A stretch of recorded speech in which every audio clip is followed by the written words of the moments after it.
Mando saifua ya se koe whaawa kusola anga kamaro. Lua vai aso karunga sola kamaro. Ai lau mai ro le kiolo uingoa.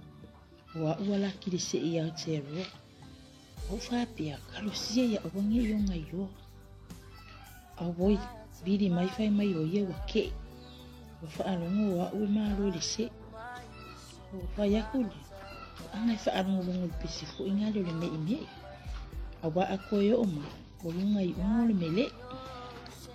Mama ngai mai ale sa viri le makana.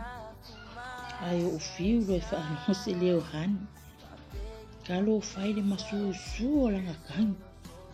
Wa faula ka whaalongo luka ingoa. Mani. Wa amakango o whaalokulu. O ka koe alofa fo isi o ka ko alofa. E mo ia o ia lamanga mua mua. Wa ngalo ngalianga. Ai nga o lele ia leo o koe mga kua. Wa ngale alo koe alofa. Wa ngalo ia kea ulo ufaku nga maa sofa. O kikiro ku ia ka. O ka soka o fuma soka maufa. Ile pae e peise manga. Nga koe mai lea whao ofa. Wa koe sao ngeina. Koe whako ese i o makua. Ia sao whaipi o le vale mai karakua. Whai akuru ki ngapu o ia mga kua. Longa lala unga o mea ia ngai longa pākua. Ia wa kakangi ro mariko o kuri. Wha mai o longa alo whai akia uere koe solo muri. Se ia o lava i o ka koe kaimi muri muri. A o mea ia longa pākua. Mo ila uri uri. Lera mo ki karango ai ku marika awari. Sa vali mai marikenge le whani.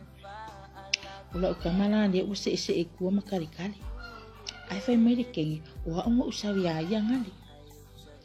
Ua koe vevesi ni lane maku a ingai na ukama.